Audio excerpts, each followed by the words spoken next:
Harap-harapan na tayong niloloko. Kakaibang korte ito. Korte ng kababalaghan. We have just witnessed proceedings without boundaries, while the Constitution, the law, and the rules burn. By remanding the impeachment complaint to the House, the Senate simply made things up as it went along, without care for either constitutionality or propriety. Di na kinailangan ng abogado dito dahil wala na sa batas ang pinag-usapan. Kaya tuloy, sana sa palengke na lang final ang impeachment case. At least doon, may nagtitinda ng totoo. Since the filing of the articles of impeachment with the Senate last February, the Senate President has already discarded the Constitution by refusing to understand the word forthwith. Now the Senate, as impeachment court, has just lit the Constitution aflame. All the proceedings and motions taken in the so-called impeachment court are without legal basis. Where on earth does a judge move to dismiss the complaint and without hearing the parties first? Where is it in the rules of impeachment that a senator judge can move for dismissal? Where is it written that the impeachment court can remand the complaint to the House as a nice way of dismissing it? Ni hindi dininig ang House prosecutors para depensahan ang articles of impeachment. Ni hindi hinintay ang ini-impeach o in-impeach na siya mismo ang magpa-dismiss. Malinaw na walang due process. Sila-sila lang sa Senado ang nag-motion at nag-rule sa sarili nilang motion. Praises to Senators Risa Hontiveros, Coco Pimentel, Nancy Binay, Win Gatchalian, and Grace Poe for standing up for the Constitution.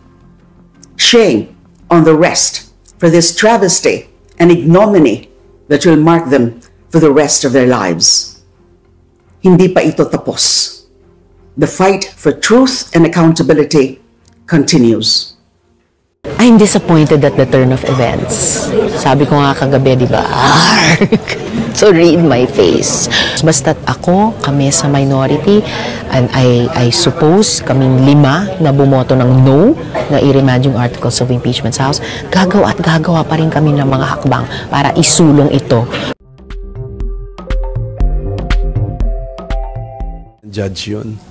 So if you're taking, if you're pursuing a partial position, partial stand, you're violating your oath to render impartial justice. Then of course there's a constitution. Yun ang ano talaga, yun ang absolute rule na bawal anong tawag mo doon, i-violate.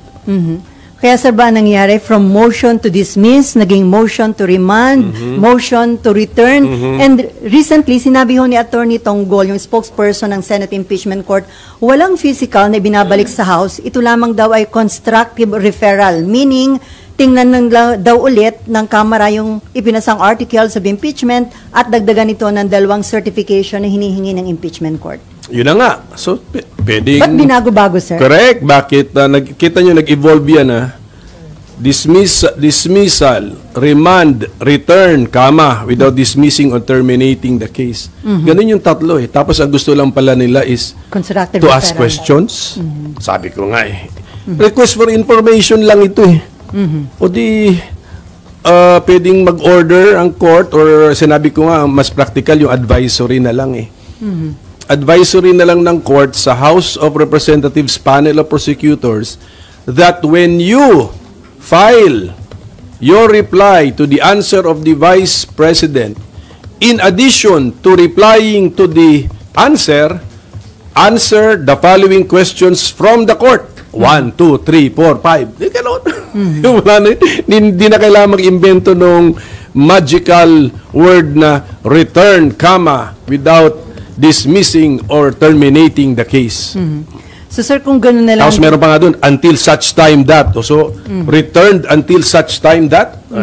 So, masyado nang pina-complicate ang dapat simple lang na procedure. So sir, kung simpleng advisory ang ganawa ng impeachment court, hindi na kayo umani ng batikos from different sectors. Correct, kasi nga nag-imbento kami ng bagong konsepto.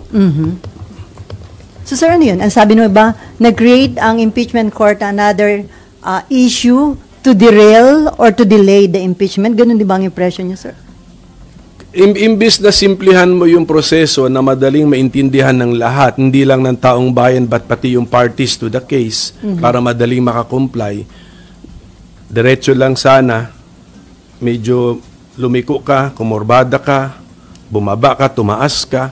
Di marami ngayon pwede maka-imagine ng legal issues, hindi ba? So, all the more hindi tuloy napabilis o dumiretso yung daan. Sa pag-detour mo, pero ngayon nagtatanong, saan ka ba papunta? Yan pag-detour mo, tamang rota pa ba yan? So, hindi pa nanganganak, pero pwedeng manganak ng mga legal cases. Pag sinabi mo pag may mga legal cases na, na-focus ka na dun sa legal cases, hindi ka na dito ngayon nakafocus sa main issue. So yun yung basic objection ko doon, na kung ano man yung gustong ma-achieve nung complicated order nila, inventing the return principle, return to sender principle, na-achieve lang sana yun sa simple advisory to the House of House of Representatives panel of prosecutors.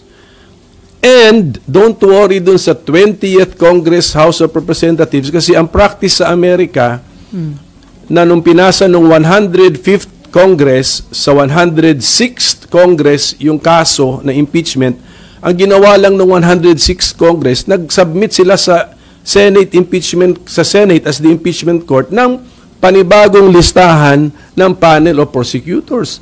So yun na yung manifestation that we will pursue the case. Mayroon kami bagong nominees o bagong names ng prosecutors. So, simpleng gawin. So sir, sa tingin nyo may intention na i-divert yung attention sa ibang mga issues sa halip dun sa main issue, ito ngayong impeachment case against BP Sara? Well, konting investigative journalism siguro dyan. Just get the opinions and then the motivations of the 18 kasi sila naman ang bumoto doon eh. And then dahil po dun sa nangyari, may mga panawagan for inhibition na mag-inhibit yung ilang allegedly bias na dito nga sa impeachment case laban kay BP Sara. Well, wag na magpa-inhibit kasi nga pinili ang impeachment nasa Article 11, hindi sa Article 6. Article 6 yung Legislative Department. Article 11. Ibig sabihin nun, yung sumulat ng ating Constitution, pwede sila actually namili ng ibang body to be the impeachment court. Ang pinili pa rin ay Senate. Hindi siya nagsabi ng guilty. So hindi siya counted sa guilty. Kailangan umabot yung guilty ng 16. Pag hindi umabot, there is no conviction. Ganun lang po yun. Hindi na lang natin sasabing not guilty but not convicted. Pero pwede din mag-abstain. Abstain, tahimik, umalis, nag-walk out, nag-absent. Pero yung abstention considered as acquittal yun, sir? Ang abstention, hindi nagsalita ng guilty. So, hindi mabibilang sa Guilty. pagbilang natin ng guilty. At kailangan 16 para masabi nating na-convict. Okay, si Daniel? Microphone. And then Klaruhin lang, illegal ba yung ginawang motion on the floor? Kasi judge po yung nag-motion nung nag-convene po kayo. Illegal po ba yun? And baka pwede rin po ba maging puntos din yun ng depensa kung sakaling iakyat nila sa Supreme Court? Pag sinabi kasi natin illegal, against the law. So, ano siguro ito, against the oath. I think it's against the oath. Kasi naka-oath ka na. And then sasabihin mo, you will render impartial justice. And yet, kinampihan mo na yung argumento ng isang partido. Pero, well, it has happened, and then hindi naman pinagbotohan. Actually, inatras eh. Inatras naman ni Senator Batoy. Pero hindi naman kayo nagkaroon ng impression na well-planned yung nangyari kasi parang gano'n ang naging impression ni Senator Risa Hontiveros. Well, if that is what you call a well-planned action, 'di ba? Parang pinapa-withdraw yata kay Senator Bato, ayaw niyang i-withdraw eh. Tapos so I don't know if it might have been planned but it was not well planned. Okay. Okay, Jan. Sir, masasabi po bang na paboran yung defense sa naging action po ng Senate, and on what way po na kung napaboran po sila doon sa buot ng 18.5? Kung ang delay at saka ambiguity ay pabor sa impeached officer, masasabi natin na paboran si impeached officer. Kasi number one, na-delay talaga. Nag-recognize ang Senate Impeachment Court ng pause. This is a pause consciously made or adopted by the Senate Impeachment Court. Nag-pause siya eh. Conscious niya ginagawa. And then nag-introduce siya ng mga legal concepts and proceedings or procedure na masasabi nating hindi supported by the words of the Constitution and the Senate impeachment rules. Hence, it is inviting what? Yung sinabi ko noon, it's inviting a case. And a case equals delay. So, yun po yun. So, yun po yung danger na nangyari doon. Sir, from Marlon Ramos, get well soon. How do you feel about other senator judges openly lawyering for the defendant in the Senate impeachment proceedings? Well, katulad na sinabi ko, since yun yung kaya nga sinasabi natin, 'di ba, ang impeachment halong judicial legal plus political. So, yun na po yun, meron din political price to pay. So, I will leave that to the judgment of the Filipino people. So, sila na po. Kaya nga hindi nga ako conscious na naka-live pala tayo noon. Nalimutan ko na ganun palang interest sa impeachment. Naka-live na yata kayo. So ganun. So ibig sabihin nun, ang taong bayan na talaga ang mag-judge po sa kilos, actuation, salita ng ating mga senator judges. Okay, before Mab, sir, yung kampo ni BP Sara, nag-submit na sila ng formal entry of BP Sara's lawyers. Patunay po ba ito na buhay at umuusad na yung proseso ng impeachment against the Vice President? Oo nga, pero pagkabasa ko, meron yatang ad cautelam pa, pati yung appearance. Ang ibig sabihin ad cautelam with caution. So, isipin mo, so ibig sabihin mo, meron pa silang gustong sabihin na nag-a-appear kami, pero may mga condition ito, ha? May mga, so ibig sabihin nun, hindi ko alam kung ginamit nila na dahilan sa ad cautelam notice of appearance nila ay yung order ng impeachment court noong June, June 10. So imagine mo kung wala yung ganun, kung straightforward lang yung order. Mag-a-ad cautelam appearance pa ba ang mga abogado? Dapat lang yan, straightforward. Bakit? Kaya magtatanong ka, bakit with caution pa ang appearance nyo sa korte namin? Ano palang ibig nyo sabihin? Pero considering na from Fortune, Narvasa, and Salazar legal office, mga big time po ba itong mga abogado ni BP? Kilalang law firm po yan. Okay, Mag. Sir, kapag ngayon po kasi 'di ba merong order, meron nga po pinapasubmit sa HOR. Sir, if they don't submit, what do you see happening? Meron po kasing concerns na magkaka-deadlock, di uusad, ano pong pwedeng mangyari kaya? Yun na nga. That's my point na it should have been a straightforward procedure na lang.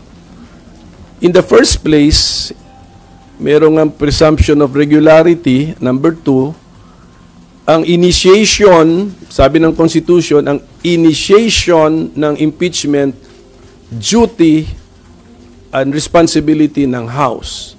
Ang trial and decision-making sa impeachment, duty and obligation na responsibility ng Senado.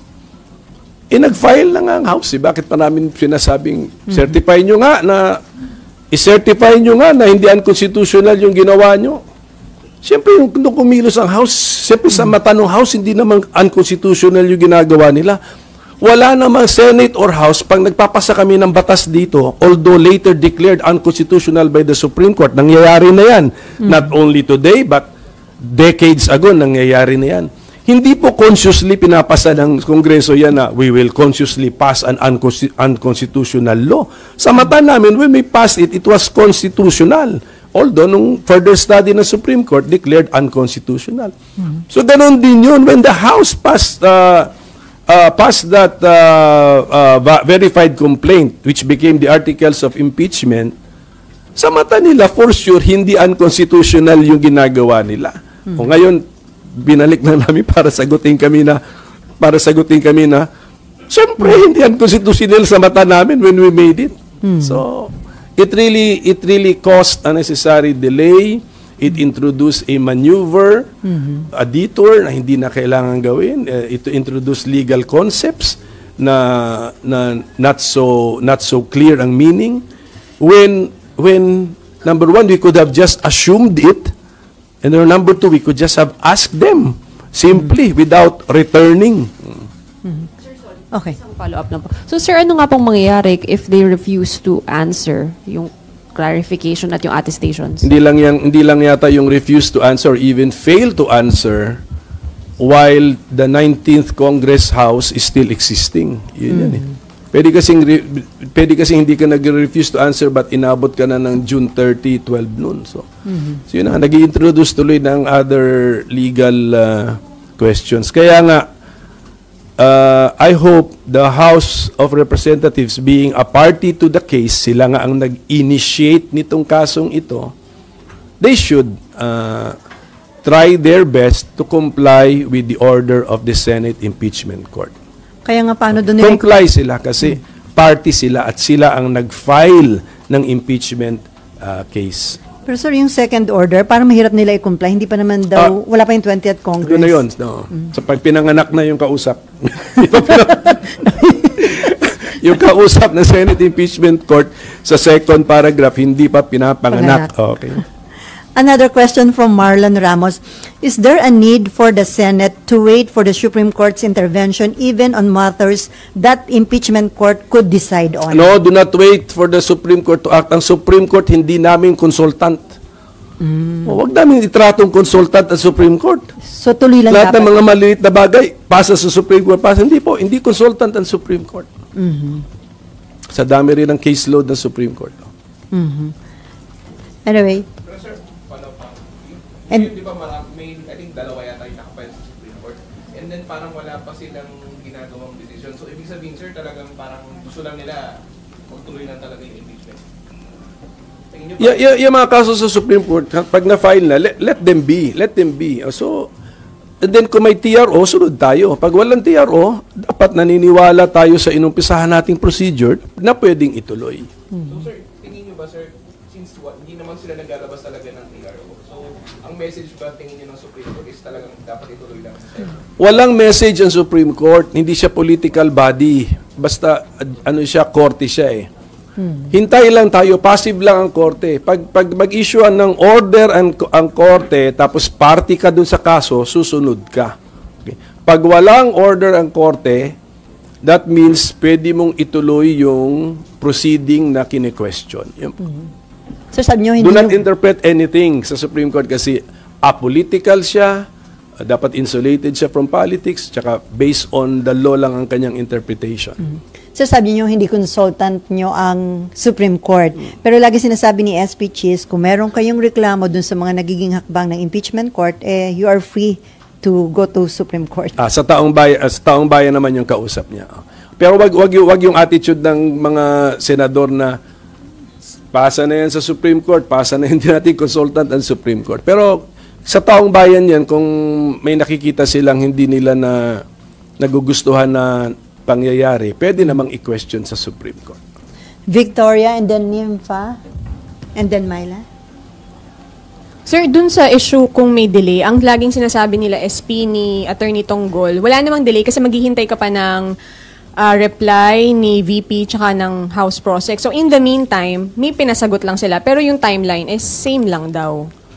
Yun na nga, but you're inviting some people to go to court. That is it. Yun na yun. Samantala kung diretso lang, wala nang issue-issue. Klarong-klaro ito eh. Oh, ano ba itong return? Ano ba itong meaning nitong return? Pwede maganda ata, ipa-interpret sa court ito. What is the real meaning of return? Oh, so, etc. Sa ngayon, wala pa nagka-file. So, we are not bogged down in court cases yet. Kaya nga, dun sa mga... Kaya nga, kung mapapansin nyo, yung may mga abogadong or even mga framers of the Constitution, against sila sa decision, and yet they're not filing. Because it may even be a trap. When you file, dinabag down ka na ngayon sa court cases which takes, sa pag-file, pagbigay mo pa lang ma-notice yan, pag-mail mo pa lang sa tapos na, July 28 na. Oh, so it might even be better to just wait. Oh, Sir, malaking factor po ba sa mga nagiging development dito sa impeachment case against VP Sara at sa pwedeng maging handling ng impeachment yung 2028 election, considering na may mga participants na possible na may aspiring for higher position sa 2028? Ayoko na i-link sa 2028. Basta alam ko na may political angle talaga ang impeachment case kasi una sa lahat, high-ranking government official yung nai-impeach, posibleng the highest political officers eh. And then ang ginawa pa nating impeachment court, Senado pa, mga politiko din. So may politics involved, pero dahil sa umabot ka na ng Senado, pinagkatiwalaan ka na ng taong bayan, at klaro naman sa Constitution na part ng job description mo yan, anytime pwede ka maging judge sa impeachment trial, tapos nag-oath ka pa, you will render impartial justice. Ang assumption ng taong bayan, kaya mong gawin yan. Diba? So, sana nga. So, sila na ngayon magja-judge ang taong bayan na magsabi na, kinaya nga niya maging impartial judge. Okay, Nympha. Sir, sorry, balik ko lang dun sa pag-inhibit. So yung pag may nag-inhibit, that would be to the Vice President's favor? Sa akin palagay, oo. Kung may nag-absent, ganun din. So, mayroong nag-leave, ganun din.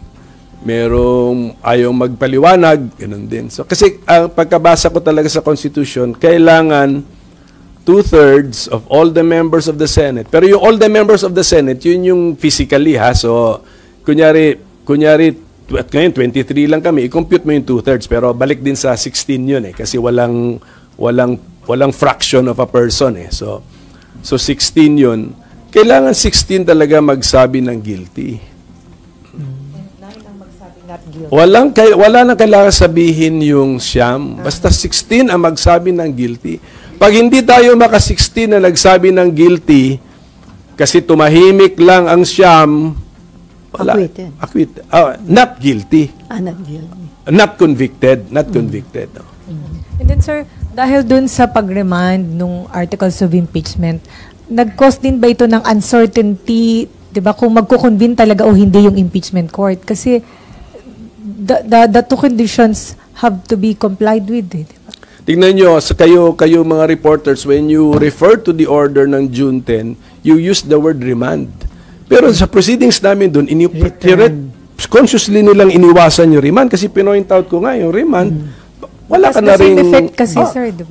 Kaya nga naka-invento nga ng return. Actually, hindi lang ito return, comma, without dismissing or terminating the case, comma, until such time that. Ganun, So imagine mo, sinoli until such time. So gano'n. So, pero hawak ko pa din. Parang gano'n eh. Soli ko sa iyo pero hawak ko pa rin hanggang sa may gawin ka. At yung anak mo. Oh, so, diba? Ibig sabihin, with that, tama po ba, Senator? So, ibig sabihin, with that decision, ang Senate Pass Impeachment Court ang naging dahilan para maging uncertain kung magkakaroon ng impeachment trial while dapat meron naman talaga dapat. Dapat sana tuloy-tuloy na lang sana. Kunyari yung original calendar na in-issue ni SP noong February, March. Kung sinunod lang. Kung yun, medyo okay na yun, diretso-diretso lang. June 2, okay nga, June 2, June 3, then maybe sa mga end of June, maybe a little trial or appearances. Then the trial action sa July 28 at 29, gano'n na, 29, 30. So gano'n na nangyari. So yun, mas straightforward yung kalendaryong yun. Ngayon ginawa niya, may return to sender, liliko ngayon sa kaliwa. So yun na yun. Nag-introduce na nga ng, actually nag-i-invite nag-i-invite ng kaso na, okay, file the cases. Pag nag-file ng case, hindi na kasalanan ng Senate Impeachment Court. Tiniyaro na kami. Question na kami. Ganun. So that is the problem. Related to that, sabi ni Marlon Ramos, do you think SP and the rest of the senators acted differently had President Marcos issued strong statements on VP Duterte's impeachment trial like Pinoy did during CJ Corona's impeachment trial? Hindi, dapat hands-off ang presidente sa impeachment. Hands-off. Pag tignan natin yung Article 11, there is no role of the president in impeachment proceedings. Bakit? Because the president himself or herself is impeachable. So dapat wala siyang role. Ito yung proceeding na pwedeng siya rin yung maging subject ng impeachment. So dapat wala siya talagang role. Pero sir, so ako sagot ko doon, walang role ang presidente. Let us keep it that way. And I'm glad the president is not commenting on the impeachment. And even if mag-comment siya, it should not carry any weight sa mga impartial judges of the Senate Impeachment Court. So hindi rin siya pwedeng mamagitan between the House and the Senate kasi nagkakaroon nga ng parang, di ba, deadlock. Gusto daw mamagitan ng Pangulo. Huwag siya mamagitan kasi kunyari sa future, ang impeachment is concerning the President and then meron din deadlock ang House and Senate. Pwede din siya mamagitan about his or her own case. Hands off lang. Hands off ang Presidente. Okay, pero sir, political leader pa rin naman ng presidente, sir, di ba? So sa politics. Pero this is now accountability. Kahit na political process, sir. Naging political process because ang napiling impeachment court is composed of politicians and then matataas na government officials lang ang ini-impeach. Sir, kaya lang kasi ang statement ho several times ng presidente is sa kanya ayaw niya na may ganitong impeachment kasi makakagulo.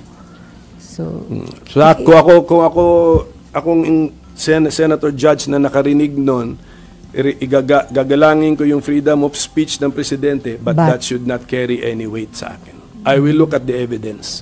Sabi nga, kaya nga sinabi trial shall proceed, forthwith proceed, kasi nga look at the evidence. Okay na Nimpa. Raymond. Mike. Laging kinakatwiran, sir, ni SP, sui generis daw ang impeachment court. Kaya pwede nilang gawin kahit anong gusto nilang gawin, just like what they did dito sa remand na naging return na inaprobahan ng 18 kasamahan ninyo. Meron na tayong Senate impeachment rules. So yan. So sundin dapat yun. Meron kaming oath na tinake. Sundin din yun. Meron namang meaning. At saka meron tayong constitution. Plus, meron na kaming past experience na. So yun, hindi naman pwedeng gawin lang kahit anong gawin. Okay, Myla. Going back to the basic lang, sir, kasi tatlo doon sa kasamahan ninyo, hindi nagsuot ng robe.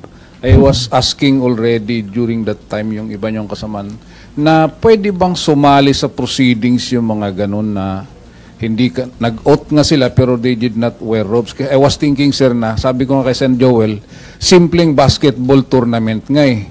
Hindi ka pwedeng sumali sa laro pag hindi ka naka-uniform. Dito, impeachment court, hindi ka naka-robe and yet you are participating directly doon sa proceedings. Ano bang take nyo dito, sir?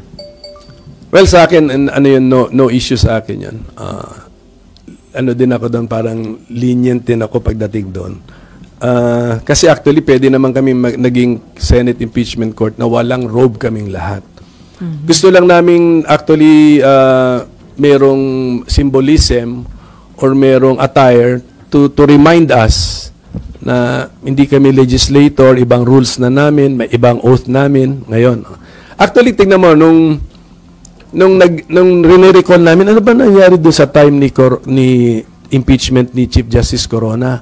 Nung tinatanong ko sila, nung nag-oath ba tayo, were we in session as a legislative session or were we in session as a court? So alam mo yung nung nag-research kami, nakita ko yung picture namin, naka-robe kami, na nag-oath kami. So sabi ko, court tayo. Oh, so ganun. So nakita mo, may symbolism, may value siya, may value din siya. But if meron judge na nag-oath naman, bound naman siya ng kanyang oath, na hindi lang siya naka-robe, I will allow the participation of the said judge. Sir, going back dun sa dapat na maging role ng presidente dito. Ang sabi ni Marlon, hindi daw ba the president should lead efforts to exact accountability? Yes, sa kanyang department, sa executive department. But accountability under Article 11, walang role ang presidente. Because pati siya ay subject doon sa accountability ng Article 11 ng Constitution. But tama yan, meron nga dapat presidential anti-corruption dyan, meron dapat siyang president kung gusto niya, executive branch ombudsman, pwede. Para disiplinado lahat ang nasa ilalim niya sa executive branch. Okay, Myla. Sir, kanina na-mention niyo, sabi niyo, yung nangyaring botohan ng June 10, it's against the oath. Enough na basis na ba yun or wala pang basis to raise yung question before the Supreme Court? What question? To question the validity of the order? Hindi, ang gusto ko nga sabihin tignan mo yung mga ibang, kahit yung mga legal experts and then constitutional framers, they're not going to the Supreme Court. Kasi kita naman nila na by July 29, 30, expected na natin na pwede nang mag-trial ang Senate Impeachment Court. Siguro naka-debate na ang 20th Congress Senate by July 28-29 kung kailan ang next trial. So, if you go to court now, baka pending pa yung issue by that time. Sir, yun isa sa mga sinasabi ni SP na maraming ang question pero until now wala pang case na pinafile sa Supreme Court. Pero as it is now, sir, yung nakikita nyo lang sa lawyer, meron na, without thinking, sir, kung ano yung magiging effect kung mag-file kayo sa Supreme Court. Just the same, sir, meron ng basis to raise the issue before the Supreme Court. Yes, there is a basis to question, pero ako mismo, I will advise not to go to the Supreme Court anymore. Hintayin na possible delay. Tsaka, ano ma-achieve nun? Ano lang, baka bumalik pa sa step 1. Di ba? Hindi natin alam. So, wag na. Pabayaan na lang yan. Tapos, by July 29, 30, 31, August 1, yan, may pwede na. Pwede nang mag-trial yan. Kasi, ang incoming Senate, hindi nila pwedeng gamitin ngayon ang excuse na meron pa silang rina-rush na mga priority laws. Kasi wala pa, ano pa yan filing pa lang yan. Linuluto mo pa yung mga bills dyan Magko-committee hearing pa So actually, perfect time yan. Marami kayong time para mag-trial. Okay, Nimpa. Dagdagan ko lang, sir. Kung pagkatapos ng June 30, sir, magkakaroon pa ba kayo ng role, I mean, as a private citizen, ano ba yung pwede nyo pang tulong after ng impeachment?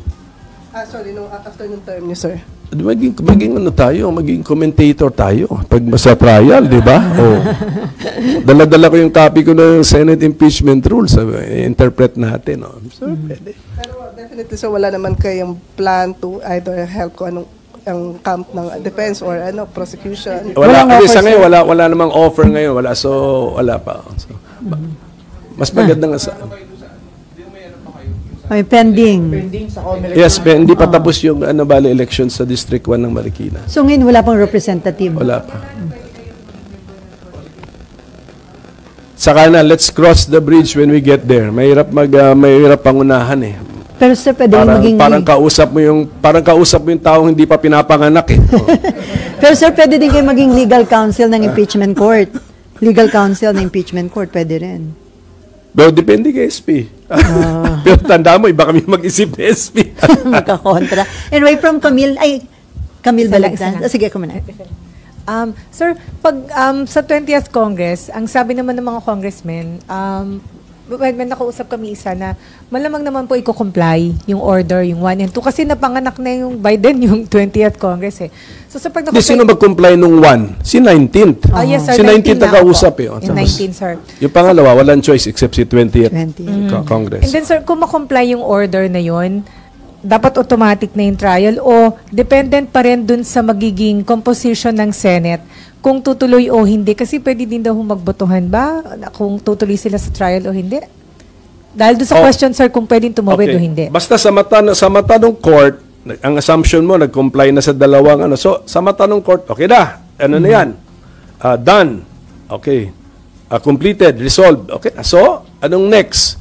Trial na. O, yun. So, ngayon depende na yun sa 20th Congress Senate kung mayroong mag-bring ng issue ko na ano ba yun? Nag-crossover ba? Namana ba natin yung impeachment case na na-file sa korte natin nung time nung mga previous judges? Eh, ang common sense sagot doon, syempre, tuloy. Kasi sa korte, yung na-file ba sa korte natin nung hindi pa tayo ang judge ay tuloy pa rin? Syempre, ganoon talaga sa korte.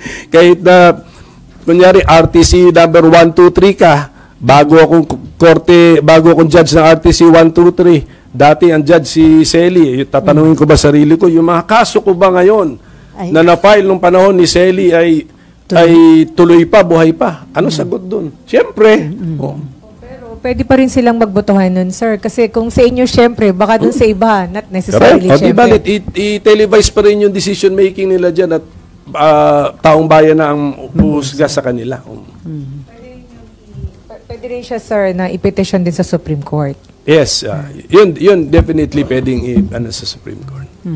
Sir, from Camille, former Dean Attorney Mel Santamaria issued a strong warning citing Article 207 of the Revised Penal Code, which penalizes malicious delay in the administration of justice.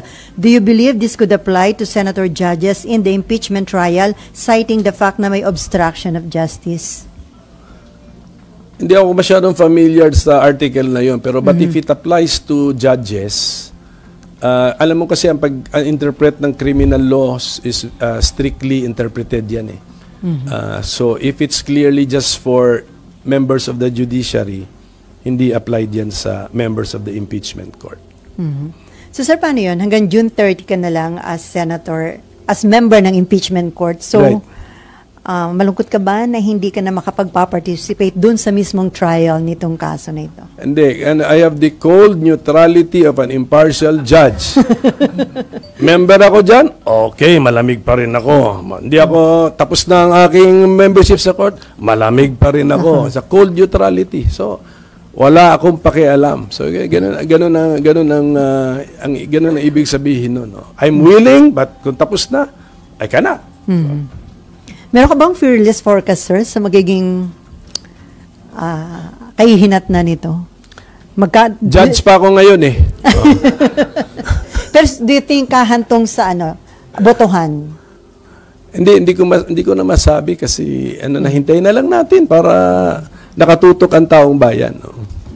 May question lang doon sa, di ba yung 1 and 2 na dapat i-comply? Yung una, i-comply ng 19th Congress. Dapat. No? Laging sinasabi kasi ni SP na the 19th couldn't bind the 20th Congress. Pero bakit sinama doon sa number 2 question na kailangan mag-comply yung 20th doon sa... Tanong nyo na lang siya. Tanong nyo yung 18. Actually, pinakamaganda. Tanungin nyo yung 18. Paano nila naintindihan yung binutuhan, sinuportahan nilang order or resolution. At baka makakuha kayo ng 18 different interpretations.